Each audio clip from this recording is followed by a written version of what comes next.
Oh, that's fantastic. Yay. All right, so we are live. Thank you so much, everyone, for tuning in and also being a part of this Zoom presentation with Dr. Jennea Wood. And we have Heidi also from the Tummy Temple. And tonight's class is on Introduction to Cleansing. Take the floor. Did you want to say anything, Heidi, or should I jump? No, I just wanted to just repeat again to anyone. I think that Elizabeth is watching Facebook for questions, and then I'll be watching the chat box on Zoom for any questions. So definitely feel free to comment or question or ask as you go, because we want to be able to personalize and help you get as much out of this as possible. So Dr. Wood has been teaching this class for a while, and so I'm just going to hand the floor over to her. Hi, I'm Dr. Jennea Wood. I practice primarily out of the Lacey location of Tummy Temple, but can do virtual consultations as well to meet with people really anywhere. And this is a topic near and dear to my heart. I think it's so pertinent in today's world, and it's a huge topic. I've taught this as a longer class in the past, and so hopefully, we'll be able to cover everybody's questions and cover the pertinent points and keep it to an hour-ish. So the most important things I would like you to take away from this are to look at cleansing as something to do for yourself out of self-care and self-love, and just to feel better energy, to reduce skin rashes, allergies, improve overall health, and just get to experience more out of life because you feel better. The most important thing is to begin approaching cleansing, thinking about how to limit exposure to toxins in your daily life, and to be able to avoid constantly retoxifying at a rate that's difficult to keep up with. So we'll get more into that topic. And then I really want you to come away from this class understanding how your body detoxifies. Our bodies do this on their own. It's just a matter of how much we get exposed to in today's world that it really is helpful to help our bodies with that process. So we can incorporate small acts of cleanse support into our daily lives, and that can be really, really helpful for long-term health. And then I think it's really valuable to choose a type of deeper cleansing work and do that maybe 1 to 4 times a year, depending on your health and your situation and your capacity. Time, energy, all of that, just as a self-care practice, whether it's once a year or every season. And that can be really, really helpful with addressing all sorts of chronic diseases and then preventing chronic diseases as well. So why would you cleanse? Basically, we're exposed to toxins every day, and our bodies make metabolic waste products in the normal course of living. If it were just about our body's metabolic waste products that we just make normally, we would be set. We would be easily keeping up with that and wouldn't really need to focus on additional cleansing work and cleansing therapies. It's kind of since the Industrial Revolution, since we just started inventing all these crazy chemicals and releasing them into the environment willy-nilly, that more attention needs to be paid to this. So sources of toxicity, I guess I wouldn't even say normal metabolism is, we do produce waste products that need to be gotten rid of, but that's not really where the problems lie. It's more contaminants in our water supply. Cleaning supplies can be very toxic, unfortunately. Skincare and makeup, air pollution, candles, air fresheners, molds, which are a thing around these parts, unfortunately. The way that we store our food and water, so the containers that we use, and then pesticides, fungicides, herbicides in our foods, food additives, and then actually just not digesting our foods completely produces toxic byproducts that our bodies then have to cope with. So having a really healthy, efficient digestive system prevents accumulation of toxic kind of matter that that needs to be eliminated. And then our lifestyle as well. So one of the ways we detoxify is through breathing. And so with stress, sometimes we can have disordered breathing and just kind of hold our breaths a lot of the time. And so that can have an effect. And then not expressing our emotions. We can have sort of a toxic buildup of locked down emotions in the body as well. That is kind of a different type of toxicity. So, that's a long list. That's a lot of things. My goal is to bring awareness, not to induce panic. And I think it's important to think about this as just doing the very best we can. We can't be perfect. We can't avoid everything, but we can look at the big, the big exposures in our lives and take steps to reduce those. And that's kind of what it's all about. So cleansing comes in, once we've taken a look at how to reduce exposures. And then, the next step is helping our bodies more efficiently eliminate the things that we are inevitably exposed to. So basically anybody could benefit from some cleansing. Babies, you're not going to put a baby on a cleansing program. And then pregnant mothers should not do cleansing because it actually kind of mobilizes toxins within the body that then can expose the fetus to more things. So those aren't the times to be doing this kind of work. But other than that, little kids can do some of the very gentle, just home care things that we'll talk about today and can really enjoy that and get into it. It can be like sort of a gentle family kind of approach. So especially if you're doing it together. My son loves to make green juice and then he'll drink it.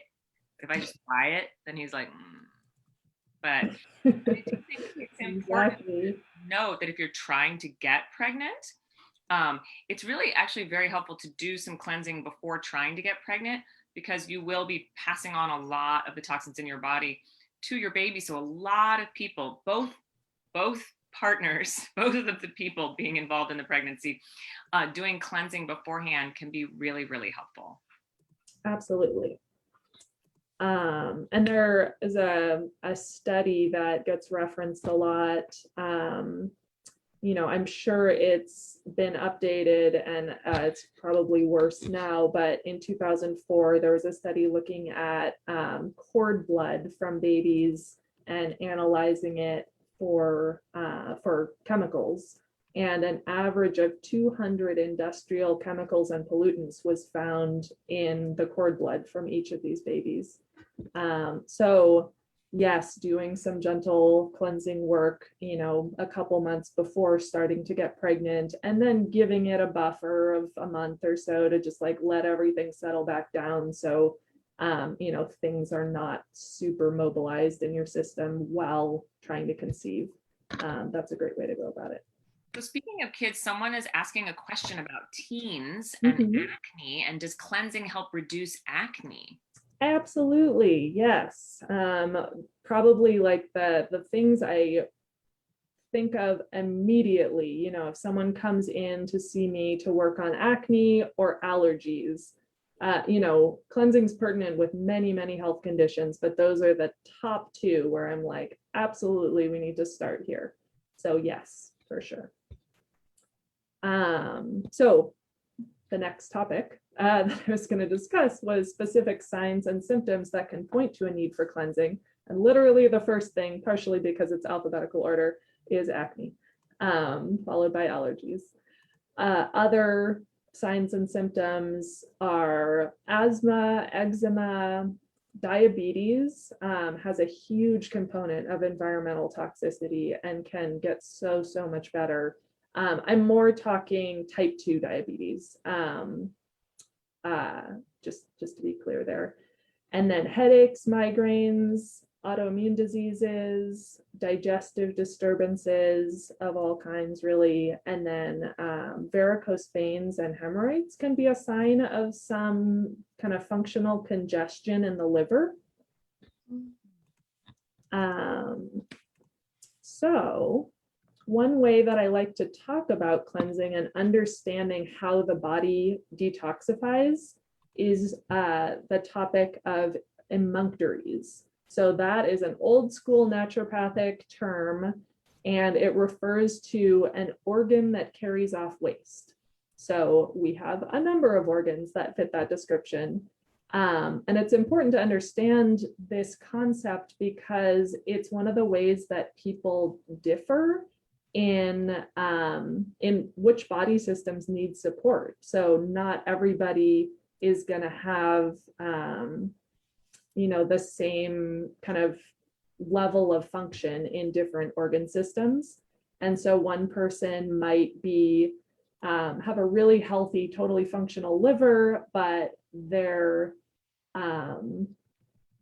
skin is having a hard time, like their lymphatic system isn't moving very well, or their kidneys are struggling. So those are other organs of elimination. And so you might kind of design your particular cleanse to just make sure the organ systems in your body that need help have that help. And near the end of the class today, we're going to talk about different self-care and different therapies, and the different things I'll be discussing target or support different organs of elimination optimally. So, that would be a good way to target what your body might need to cleanse better. So the primary emunctories or organs of elimination are just the main ways that our bodies clear things out. And so that includes the skin via sweating, the lungs via breathing, the kidneys via urination, and the intestines via stool, and then the emotions. So if the primary emunctories are compromised, so for example, if you just don't ever sweat, don't ever get any exercise, don't ever have a sauna, just don't sweat at all, or if you're very constipated, like not able to clear things out that way, kind of hold your breath a lot, don't breathe very deeply, don't drink enough water, so urination is not happening readily, then that would mean the primary organs of elimination are compromised. When that happens, the body will begin trying to get rid of junk via other routes, and that tends to result in symptoms. So the sort of secondary ways the body tries to get rid of things are basically by exuding those toxins through the skin, through the mucous membranes, into the digestive tract.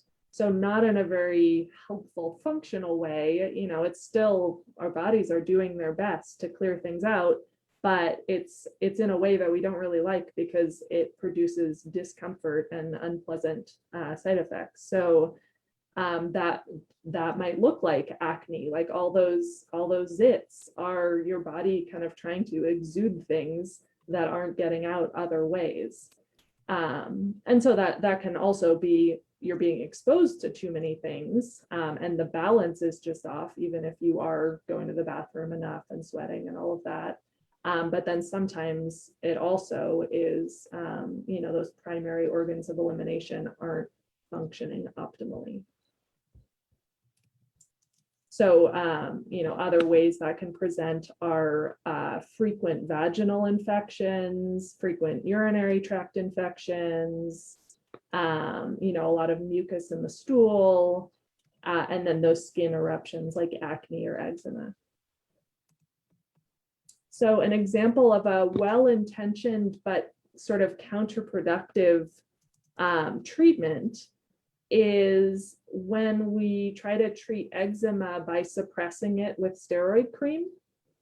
And so, I understand the intention there, like you want this itchy rash to go away, so you put steroid cream on it. But what that does is block, your body's sort of secondary attempt to detoxify. And whereas, sort of a way that you could listen to the symptoms of the body and listen to the wisdom of the body, you might, instead of suppressing it, you might do some gentle cleansing work. You might address constipation. You might help optimize sweating, use some herbs and nutrients, and maybe look at the diet and see if there are foods that you're reacting to. That would be sort of a root cause way of looking at eczema rather than just sort of tamping it down. And then, if we just suppress the secondary emunctories with steroids or things like that, we still have these toxins. They have to go somewhere. And so at that point, they get deposited in the joints, in the muscles, in the brain, and the heart, basically in the vital organs. And so that is where a lot of those chronic diseases can start cropping up. And, I'm not trying to say that using a steroid cream here and there is the worst thing in the world, but it's when that's the only way of addressing eczema, it's just not getting at the root cause. So I want to go just briefly through the different primary organs of elimination and talk a little bit about what their normal function is, what clogs them, and how we get them working functionally. So the digestive tract, we kind of know how this works in general, but I'll briefly review. So normally we're taking in water, food, drinks, medicines, alcohol, and breaking them down into their component parts so they can be absorbed into the bloodstream. And so then all of those compounds, the broken down alcohol and metabolites, get sent via the blood to the liver, and the liver processes them for detoxification and elimination. Whatever's left in the digestive tract gets broken down further by bacteria and eventually eliminated. Some of the toxins from the liver are eliminated through the stool. So the digestive tract gets clogged from probably the two biggest things are not enough water, not enough fiber. And, I think it's so common to have fiber deficiency in our culture. And even eating a lot of vegetables doesn't really get people enough bulk fiber. So, a lot of vegetables are excellent, eat all those vegetables, but a lot of times people need to add in some beans, lentils, whole grains, ground flax seeds, chia seeds, that sort of thing to really get enough bulk fiber. And that fiber actually binds to those fat soluble toxins that are getting released into the gut and helps keep them in the stool so that they actually get eliminated and don't get reabsorbed and just kind of taken straight back to the liver. Other things that clog the digestive tract are not enough exercise. eating a lot of processed foods and food additives, dysbiosis. So that's a general term for just an imbalance in the bacteria and microbes living in the gut. Low stomach acid, or just I call it kind of low digestive fire. So when there's not enough stomach acid, digestive enzymes, and bile, that's kind of the metabolic fire that breaks down our food. And so if we're not getting enough of those, our food's not being broken down fully, and then it kind of like ferments and goes bad a little bit in the digestive tract, and that produces toxins and junk that that makes backs this system up further. So you could probably guess, but symptoms of congestion in the digestive tract are primarily constipation, but also gas, bloating, burping, and heartburn. And so sort of intuitively, the way you keep it detoxing is the opposite of everything I just said. So drinking plenty of water, getting exercise, eating plenty of fiber, ideally mostly in whole food forms. Our ancestors who were hunter-gatherers probably ate about 100 grams of fiber per day. And most Americans get about 12 grams of fiber a day. The Institute of Medicine recommends 25 for women and 33 grams a day for men. And that's still probably not quite enough. I think 30 grams a day is approaching like a workable amount of fiber that keeps things moving well. And then other things that are really helpful are colonics periodically, especially if constipated, but colonics are so helpful for flushing out bile, which carries a big load of toxins in it.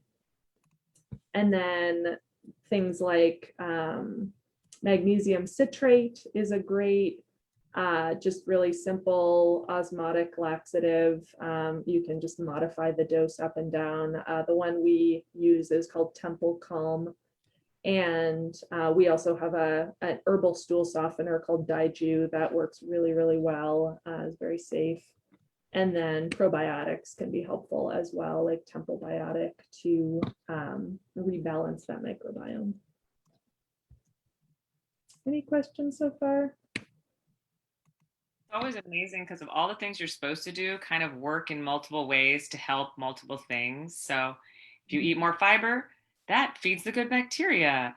And if you drink more water, that helps move things through too. But it also, it helps hydrate everything. So it's funny that a lot of the things you're going to hear from Dr. Wood are going to be similar things each time to help all of the different organs work correctly.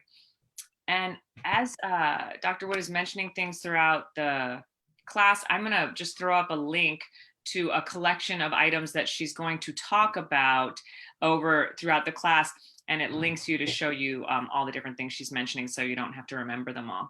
And there is a question, Jennea. It is psyllium husk a good fiber to add to your diet, and ground flaxseed? That's funny that both of those are in Smooth Passage, the fiber that we use at our work at Tummy Temple. Yes, those are great options. Absolutely. I really like both of those. And then the next question is there an ideal length of time to pursue a cleansing regimen? It can really vary. I think in general, 1 to 2 weeks is a good time frame for a cleanse. But there are so many different approaches to cleansing. Some people do water fasting, some people do juice fasting. What we tend to guide people through at Tummy Temple is a non-fasting based cleanse. So just eating a very simple whole foods diet, eliminating alcohol, sugar, caffeine, and some of the most commonly inflammatory foods and foods that kind of clog up the digestive tract, like dairy and wheat. And then adding in some herbs and nutrients to help the body do its detoxification better. So that's kind of the approach we tend to use, but there are so many ways of doing cleansing. And, I have people that come in on a 30-day water fast, or people who do a 3-day juice fast, or it's all over the map, and it's all good. And,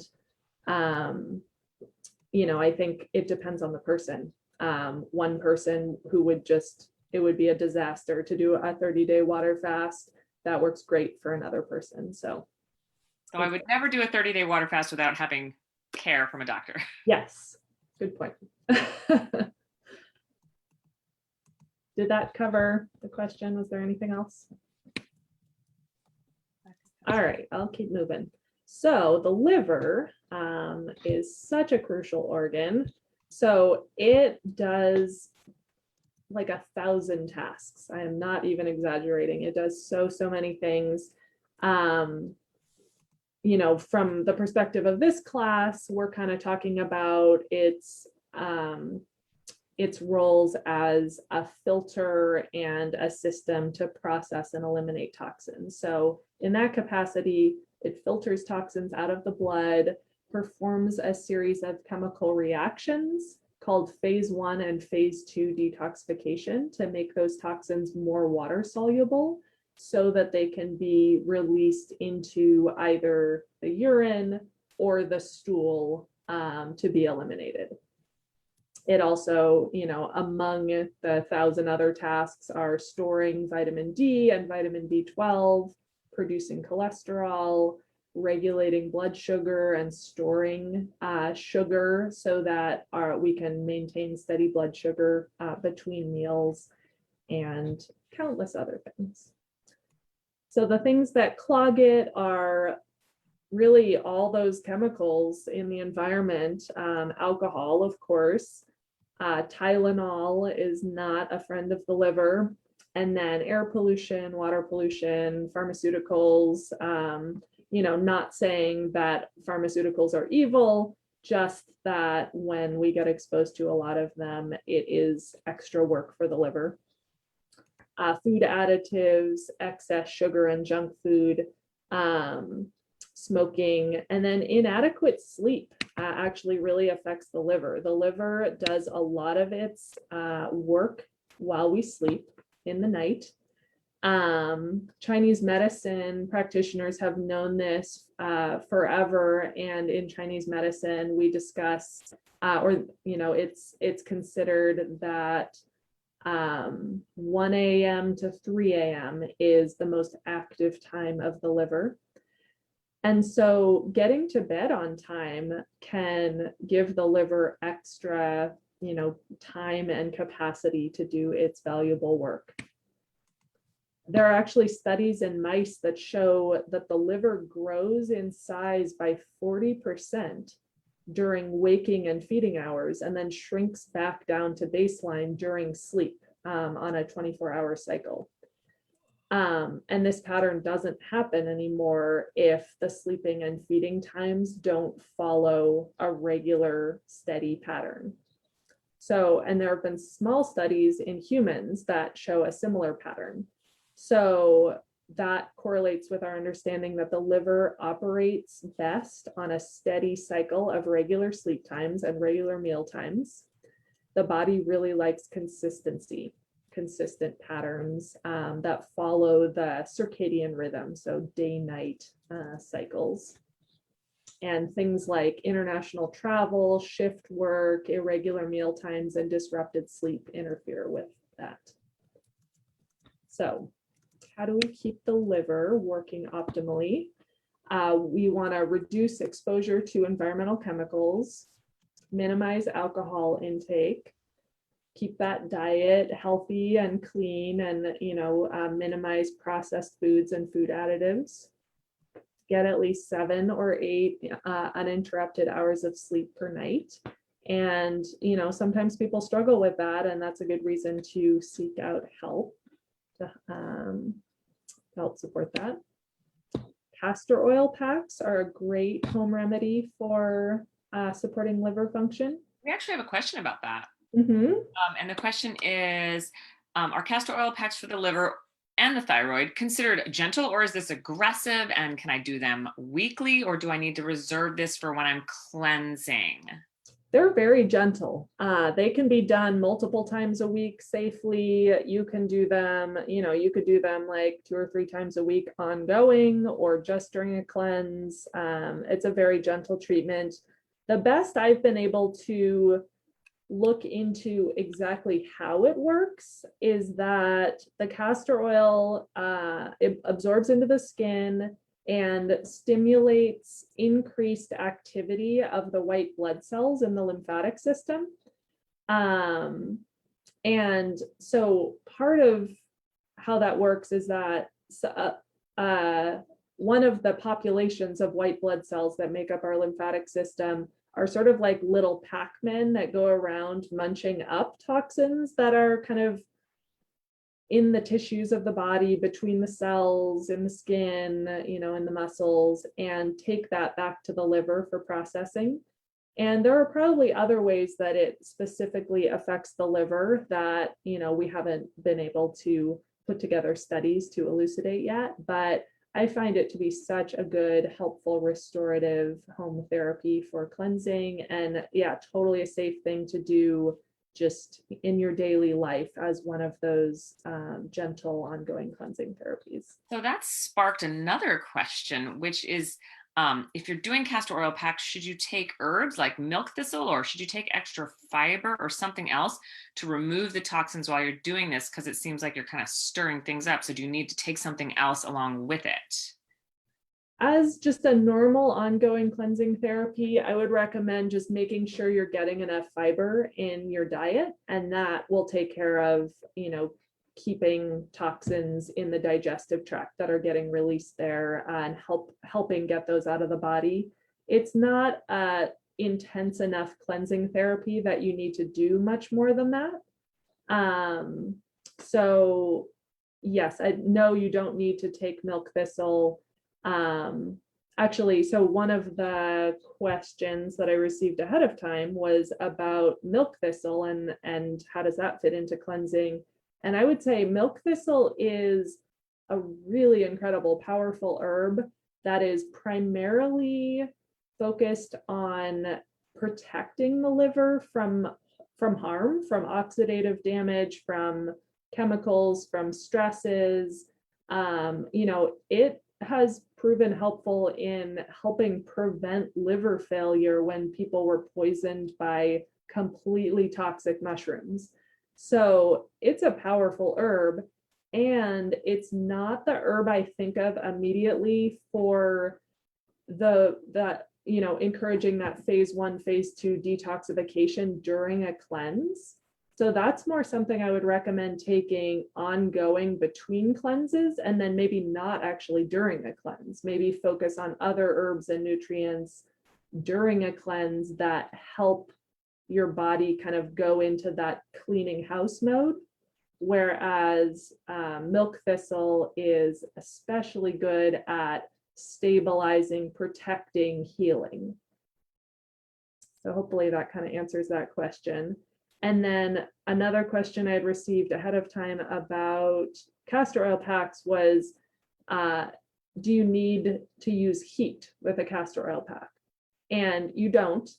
There are several different ways to do a castor oil pack. One way that some people like, because it's just really simple, is to just roll the castor oil or apply the castor oil to your belly at bedtime. Put on an old t-shirt that you don't care about, because castor oil definitely stains. You might even want to wear a double layer of old t-shirts and tuck them into your pajama bottoms so that it kind of contains everything, and then just go to sleep. No heat pack required. And that way the castor oil will be on your belly all night. It'll soak in, it'll have plenty of time to do its work. And then honestly, it's, your skin's just soft in the morning. It's not even sticky anymore. It's just soaked in. As opposed to doing a castor oil pack as a more concentrated therapy, where it might just be for 30 minutes or so. You apply the castor oil, and in that case, it can be nice to use a heating pack. It kind of drives in the oil a little faster and increases metabolism, in in and around the intestines to have that heat. So it just soaks in a little better. So I would just think of the heat as kind of driving it in, making the treatment a little stronger. So if you're doing it for a shorter period of time, that can be useful. We have one more question about milk thistle, which is there's someone who's putting milk thistle into their smoothie a few times a week, or just grinding it up, and they're doing about a teaspoon. Is that enough? Yeah, that's a great amount. Yes, that's an easy one. Okay, so continuing on the topic of other ways to support the liver and keep it detoxifying well. So getting sleep, castor oil packs, coffee enemas can be really helpful. They seem to promote sort of flushing of bile out of the gallbladder. So sometimes people will actually feel sort of like a squeeze in the vicinity of their gallbladder while holding a coffee enema. And then it seems to also increase glutathione production and binding of that glutathione to toxins in the liver. So glutathione is our most powerful antioxidant that our bodies make. And then also it's one of the sort of carrier molecules that the liver binds to toxins to make them more water soluble in order to get rid of them. And so it's one of those nutrients that, it's possible to supplement glutathione. It's possible to supplement other sulfur containing compounds that are precursors to glutathione, and those are all great things to support cleansing. And then colonics help sweep out bile that is a carrier for all of these toxins. And, other than, eating fiber is helpful for keeping that bile in the digestive tract, because normally we tend to reabsorb it and reuse it over and over and over again to digest the fats that we eat. But we actually want to be getting more of it out and stop reusing it so many times because of its other role as a carrier of toxins. And so the fiber helps with that, but the thing that does that the most efficiently is a colonic. And then using herbs and therapies to do a cleanse a couple times a year, wonderful for the liver. Some of the foods and herbs that you can just incorporate into your diet are dandelion leaf, milk thistle seed, which we covered in detail, burdock root, which you can find at health food stores and add to soups and make into, chop up and add to salads. All of the sulfur containing foods, so onions, garlic and mushrooms,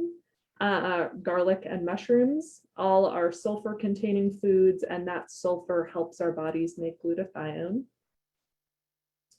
Lemon juice is helpful for that phase 2 detoxification. And then cruciferous vegetables are also sulfur containing. So that's the broccoli, cauliflower, Brussels sprouts, kale, collards, etc. And then using herbs and nutrients to get a little more in-depth cleansing going a couple times a year. Things you can add in are N-acetylcysteine, which is a supplement, or glutathione. N-acetylcysteine, for short, we call that NAC. That is especially readily used as a precursor for glutathione. So it really helps our body produce more glutathione. And then the products we tend to rely on, because we just find they work really, really well at Tummy Temple, are our complete body reset packs. And so that's actually like a product that is 30 little packs of supplements. It's designed to be a 10-day cleanse, and it contains a really nice mix of the nutrients to support cleansing. So, sort of a full complement multivitamin, as well as some great herbs that get the liver really going and processing things. And some nutrients that really help with the phase 1 and phase 2 detoxification, and also some things to balance inflammation and balance the microbiome. So that's included in our whole Renew Cleanse package that we offer on an ongoing basis. And that's kind of our go-to approach because we just find it works really, really well. The Revive Cleanse. Yes, I'm sorry, the Revive Cleanse. I should know that. Okay, so on to the kidneys. So they are constantly filtering the blood to maintain precise electrolyte levels, maintaining our blood pressure, and excreting water-soluble toxins, whereas the bile is carrying out the fat-soluble toxins. It helps maintain precise acidity in the blood by holding onto or getting rid of acidic components. And the things that clog the kidneys are inadequate hydration, and then a lot of the same toxins that bother or clog up the liver. So air pollution, water pollution, pharmaceuticals, food additives, smoking. And then, sometimes we have jobs that make it hard for us to go to the bathroom, to go pee when we need to. Sometimes we're just in the habit of holding it. So that can be not a great habit as well, that puts added pressure on the kidneys and prevents us from detoxifying via the kidneys as readily. So the number one thing for taking care of the kidneys is staying hydrated, making sure we're getting electrolytes, urinating when we feel the urge, not holding it, and then reducing those exposures to environmental chemicals by not smoking, by using a good quality water filter and air filter, and then by looking into what are the cleaning products we're using in our home, what are the body care products we're putting on our bodies, using for shampoo, for makeup, etc., and making sure they are safe products. One resource I like to give people is the Environmental Working Group Skin Deep database.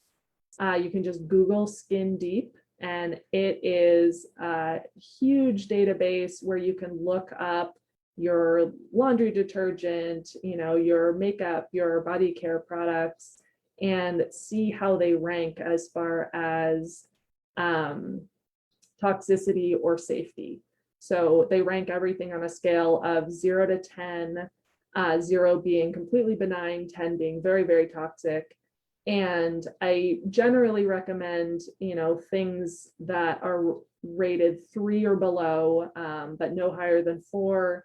And then for individual products, it'll actually list what the concern ingredients are. And then why they're of concern. And so it'll tell you, oh, this ingredient is a problem because it's allergenic, it causes allergies. And so if you struggle with allergies or someone in your household does, then that's going to be a problem for you, even if the average rating for that product isn't very high. Or conversely, it'll tell you if an ingredient is carcinogenic, like causes cancer, or if it's hormone disrupting. So a lot of people have hormone imbalances, and there are a lot of chemicals out there that look like look like estrogens but aren't estrogens, and they can contribute to a lot of hormone imbalances in the body. So that's another way to kind of get in there and figure out what am I being exposed to, and how do I limit exposure to those things. Okay, lungs.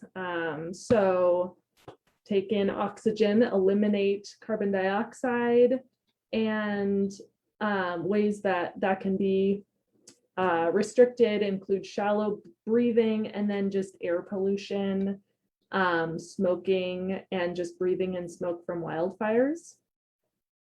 eating foods that increase mucus production can actually really affect the lungs and the respiratory passages.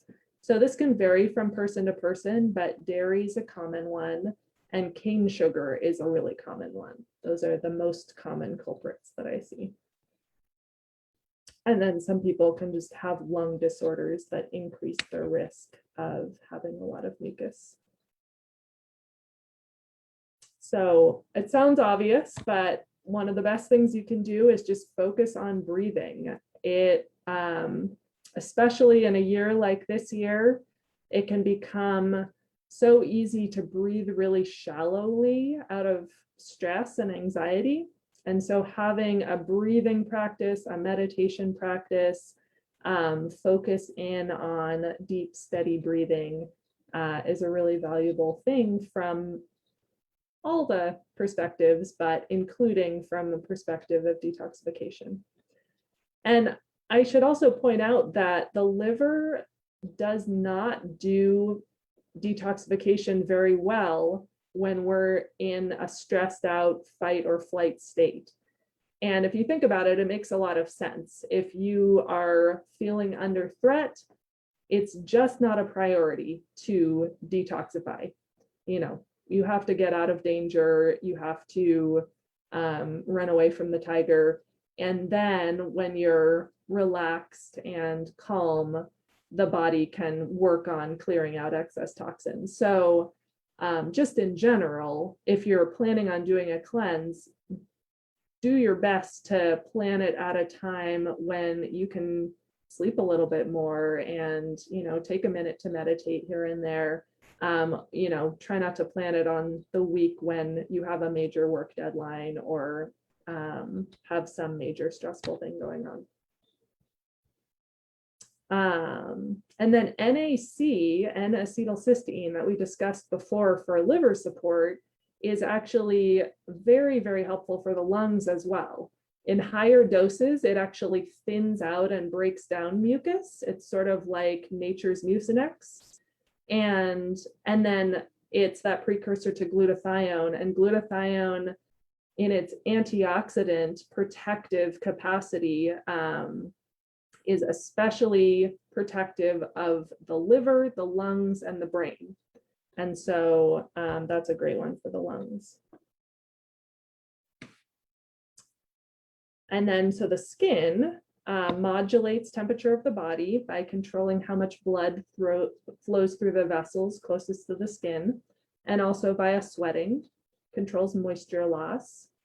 So it gets clogged when we don't get enough exercise, when we're slathering our bodies with body care products that are made of petroleum products that have a lot of chemicals and toxins in them, using antiperspirant deodorants that actually stop sweating from happening. And we can get the skin back detoxifying again by doing saunas and therapies to help with sweating. So like an Epsom salt bath would be helpful too if you don't have access to a sauna. Sometimes I'll take an Epsom salt bath and drink a cup of ginger tea, which is a diaphoretic. Ginger actually helps increase sweating, and just get myself sweating during a bath. And then the Epsom salts contain, that's magnesium sulfate generally.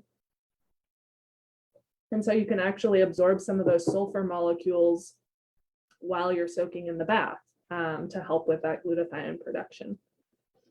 And then dry skin brushing, which we're going to talk about the lymphatic system next. And dry skin brushing is great for both the skin via exfoliating and then the lymphatic system as well. So the lymph is an underappreciated system in the body. It's a complex network of vessels that sort of parallels the blood vessels. But the lymphatic system is the circulatory system specifically for the immune cells, the white blood cells.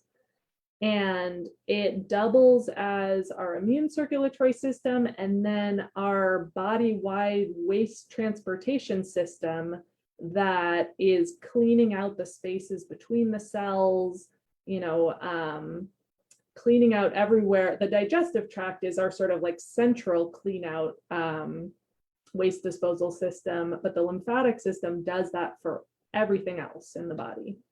So the white blood cells travel around the body, monitoring for invaders and cleaning up cellular waste and toxins.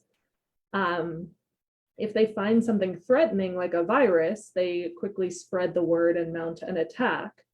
But they also transport waste from all over the body and ultimately deliver it to the liver for processing.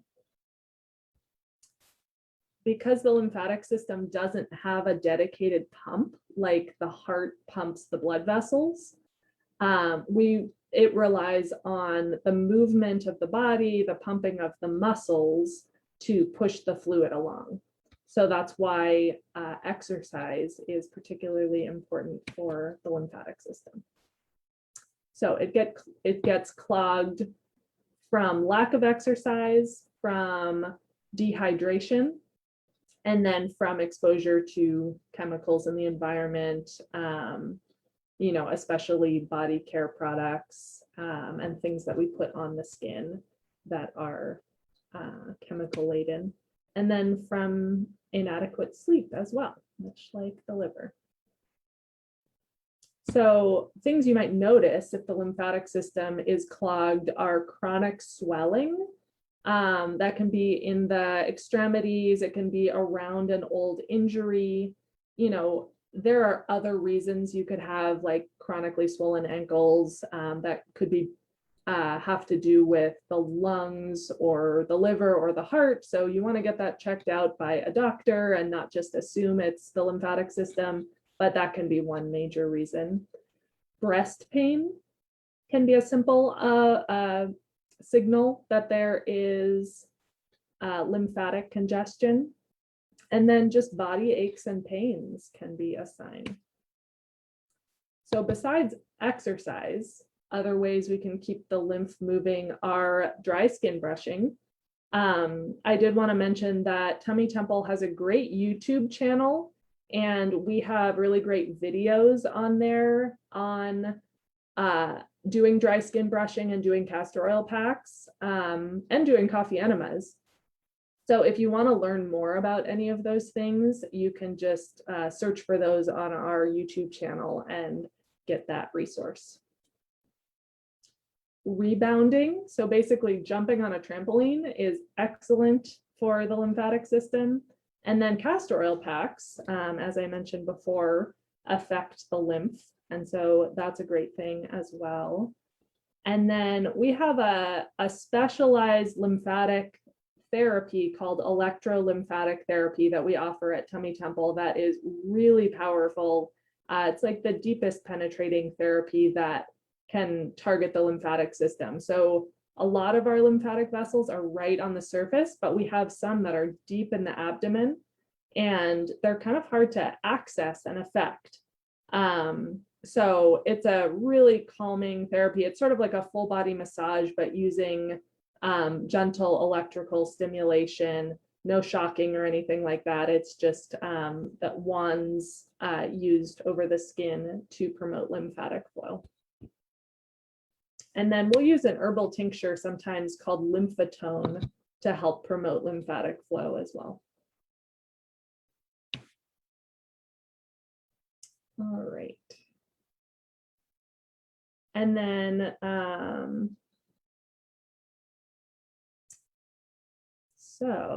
and then the emotions are a really important aspect of kind of clearing things out. And so there are so many ways to address that. Counseling can be really helpful. Homeopathy can be really helpful. Meditation, craniosacral therapy. So there are a lot of great ways to help process stuck emotions.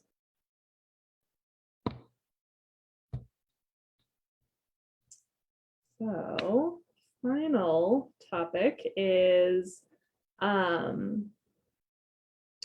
designing a cleanse for yourself. So the most important factors are just approaching a cleanse from a desire for self-care and nourishment.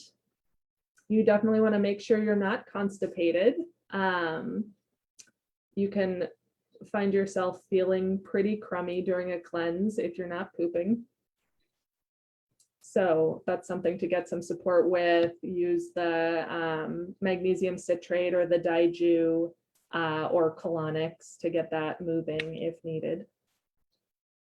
And then during a cleanse, of course, you want to reduce toxins as much as possible. And so that means avoiding alcohol, tobacco, caffeine, sugar, and processed foods, drinking plenty of filtered water, and choosing organic foods as much as possible.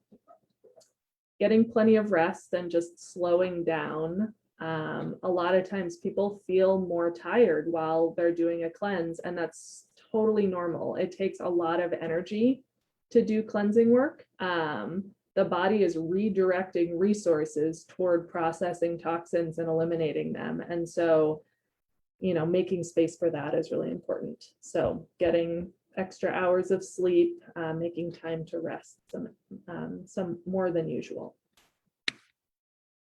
And then getting lots of brightly colored fruits and vegetables in your diet, sweating regularly. And it's not a great time to focus on high intensity exercise. I recommend passive sweating. So using sauna therapy or hot baths, things like that is going to work the best. And then movement every day, but maybe not your highest intensity exercise, just getting out walking, doing stretching, yoga. We have a really amazing woman who's one of our colon hydrotherapists up in Seattle and is also a brilliant yoga instructor. And she does yoga classes, 45-minute yoga classes on Saturdays that are actually focused on promoting lymphatic flow, helping the body detoxify. And so she has a series of classes focused on that you're welcome to check out. And then basically up till this point, I'm just talking about a very clean, kind of healthy lifestyle.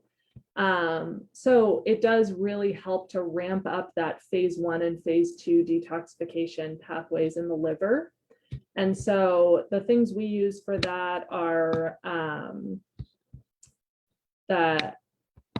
we have a shorter cleanse. I think it's a 7-day cleanse called a Total Body Rapid Detox that has a nice complement of herbs and nutritional remedies in there. And then the Complete Body Reset cleansing packs. And so, yeah, there are a lot of great products out there. You definitely want to look for, if you're shopping around, you want to make sure companies that make herbal and nutritional remedies do third-party testing, and so they actually contain what they say they contain, and they don't have contaminants in them like heavy metals or pesticides, herbicides, things like that. So you definitely want to pay attention to quality. And yeah, so as you're shopping around, you can check out those things, look at company websites, and make sure there are good quality products. There's so many products out there that it's a little hard to give a lot of other things other than what I'm most comfortable with and have used. So that's where I'm coming from. Am I seeing questions pop up?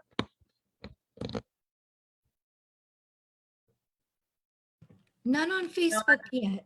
I'm just putting up some links to some of the yoga classes that you were talking about on our YouTube channel. Okay, great. So the Revive cleansing program is uses those products that I was just mentioning, and then also includes videos that kind of take you through the cleansing process and coach you through the home care things. Includes really great recipes, daily detox lessons, and community support, and actually a consult with Heidi Oshner. So that is how that's designed. And then Like I mentioned before, check out our YouTube channel for those resources on dry skin brushing, castor oil packs, and coffee enemas. There is a quick question too about saunas. Mhm. Someone saying, I went into a sauna for a few hours and barely sweat. What can I do to get my system clear to be able to sweat? Sometimes that's a sign of compromised detoxification pathways. And so, you know, I would recommend consulting with a naturopathic doctor on that. There are, you know, doing some of those liver herbs or nutrients can be really helpful, and multiple hours of sauna therapy can be pretty hard on the body at once. So, but people do tend to increase their ability to sweat over time with continued exposure to sauna therapy, but I wouldn't recommend going over 30 minutes at a time. But do that more often, and usually you will regain the ability to sweat over time.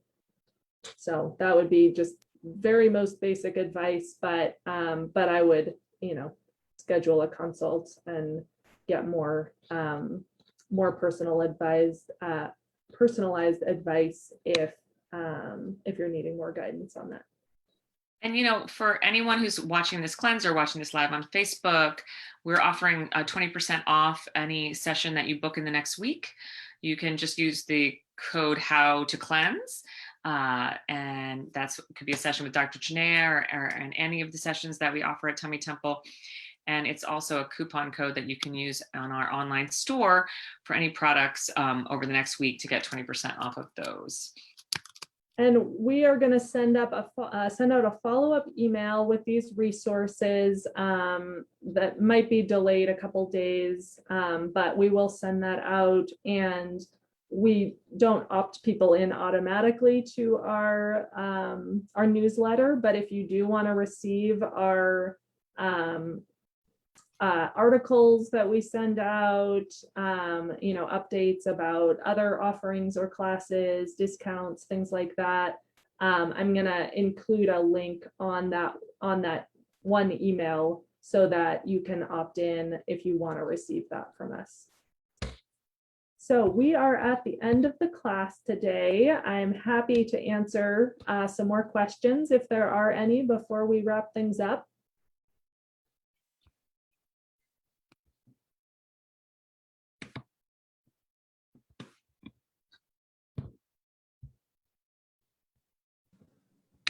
Oh, Heidi, I think you're Oh, yeah.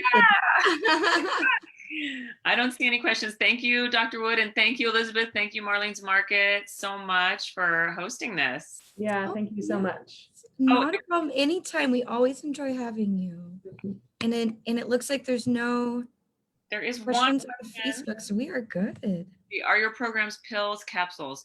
Oh, some of them are capsules, and some of the supplements are also tinctures, and some are dietary changes. So there's a multitude of different options for sure. But the Renew Cleanse is a combination of capsules and a few little tablets, as well as dietary changes. And then, you know what? You could actually email me, Heidi@tummytemple.com, and we could go through that because that seems a little more specific. I'll put in my email.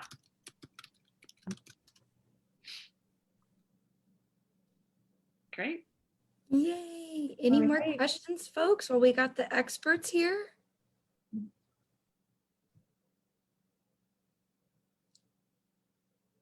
Thanks. Thanks for coming. Thank you. All right. It's been a pleasure. Have a good night. Oh, what about olive leaf extract? I think of that more as an antimicrobial than specifically promoting detoxification. Yeah, really antiviral. Yeah.